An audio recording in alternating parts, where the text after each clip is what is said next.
Le kiosque d'Europe 1 et toutes ses plumes, Marion Calais pour les régions, Jean-Philippe Ballas pour la presse internationale, Axel de Tarlet pour l'écho, la une de l'écho, et Eva Rock devant la télé. Bonjour à tous. Bonjour Thomas. Oh, c'est faible, hein. Bonjour à tous. Bonjour Thomas. Mieux. On commence avec vos quotidiens nationaux, vos journaux qui reviennent très largement sur ce que Libération appelle le barrage mortel de Sivins. Plus sobre, Le Figaro, la mort d'un jeune manifestant ravive les tensions.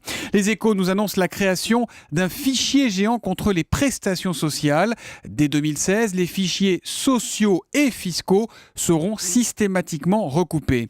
Aujourd'hui en France, nous parle des gros tracas de DSK. C'est en page intérieure. Le fonds d'investissement luxembourgeois qu'il a créé il y a 1 an à peine est en quasi-cessation de paiement. Et la semaine dernière, son associé Thierry Lehne s'est suicidé.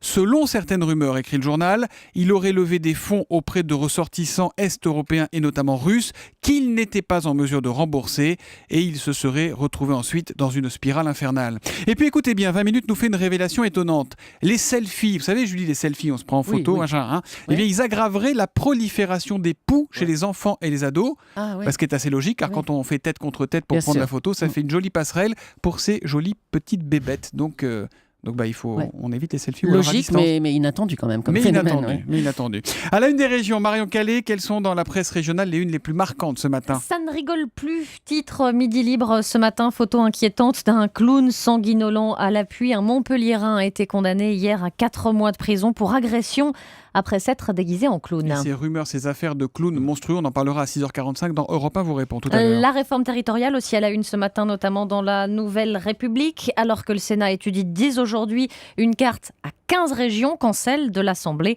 n'en comptait que 13. Et puis dans les dernières nouvelles d'Alsace, 1/3 de l'effectif repris. Il s'agit de Caddy qui sera dirigé par son ancien PDG.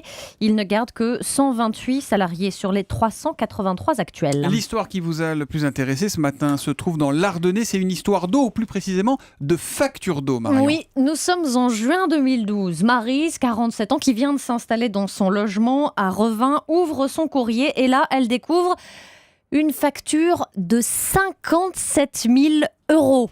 Forcément, vous imaginez, elle n'en croit pas ses yeux. Elle-même croit d'ailleurs à une erreur.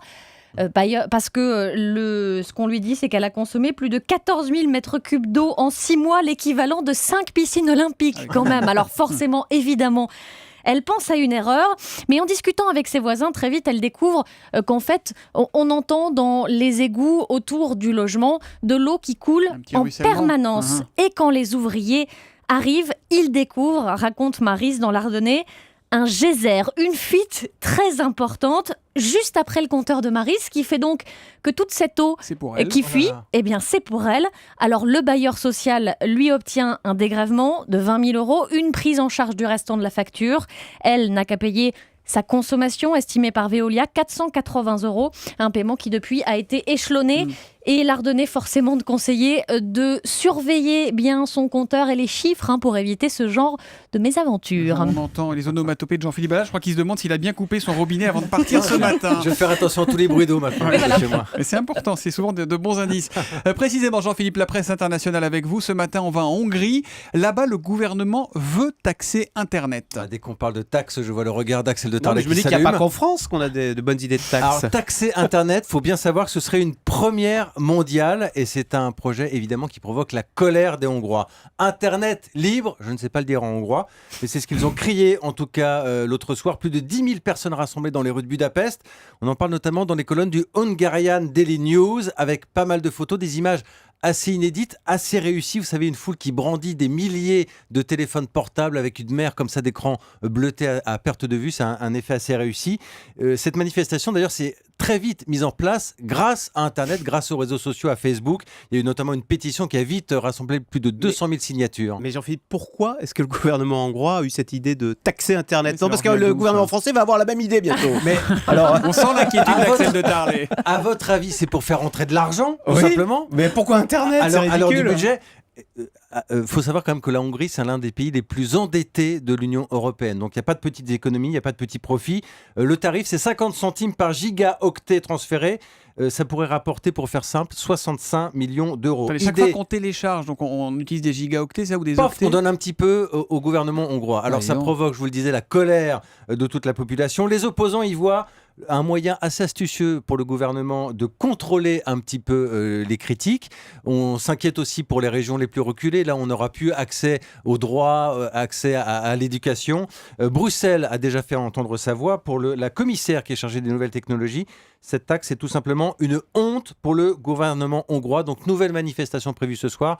On vous dit tout ça sur europe1.fr. Voilà donc pour Internet peut-être bientôt payant en Hongrie. Pour commencer, Axel de Tarly, la presse éco, c'est l'incroyable reconversion de Fujifilm. Alors évidemment, quand on dit Fujifilm, on voit tout de suite une pellicule photo. Voilà. Eh bien, ils vont passer au traitement contre Ebola. Exactement. C'est une histoire rocambolesque. Effectivement, Fujifilm, c'était le leader. Non, justement, c'était pas le leader. C'était le numéro 2 de la pellicule photo derrière Kodak. Et c'est ce qui va sauver Fujifilm. Parce qu'au début des années 2000, le marché de la photo argentique s'effondre.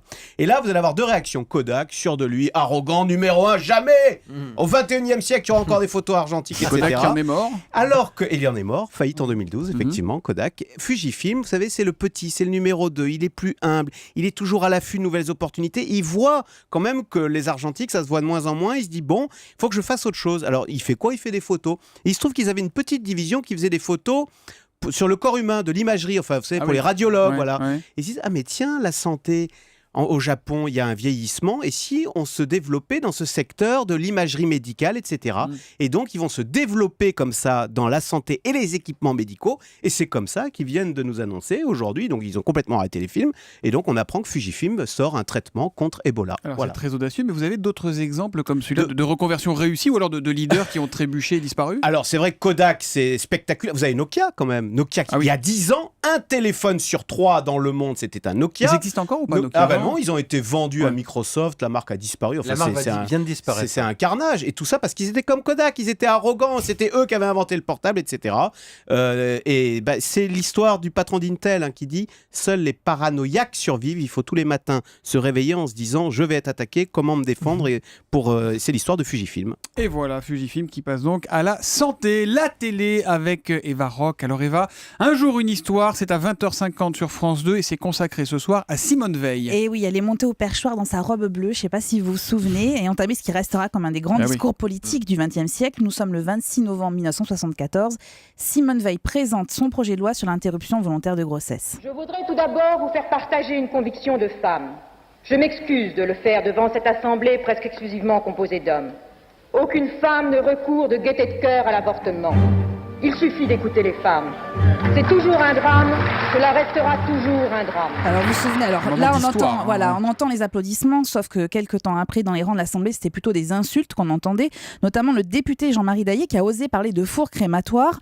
Il a toujours affirmé avoir tenu ses propos sans connaître le passé de déporté de Simone Veil. Pour en avoir parlé avec la réalisatrice Sarah Briand, le doute subsiste encore quand même, parce que pendant des années, Simone Veil, elle a préféré de son côté ne pas vraiment évoquer cette période, pas même avec ses enfants et ses petits-enfants, et c'est pourtant avec eux qu'elle a accepté il y a 10 ans de retourner à Auschwitz pour tenter un peu de leur expliquer à quoi ressemblait la vie dans les camps. La suite, c'est son fils Jean Veil qui la raconte. Oui. Maman nous y parle des odeurs, du ciel plombé par la fumée, enfin l'odeur des corps qui brûlent. Donc évidemment, c'est extrêmement émouvant. Et je voulais juste finir en vous disant qu'en 2010, Simone Veil entrait à l'Académie française et sur son épée d'immortel, elle a fait graver 2 mains enlacées pour symboliser la réconciliation des peuples, un visage de femme pour symboliser son combat politique et le matricule 78 651 qu'elle porte toujours sur le bras. Quand elle était dans les camps de concentration. Exactement. C'est donc un jour une histoire consacrée à Simone Veil. C'est sur France 2 et c'est à 20h50. Rideau sur le kiosque.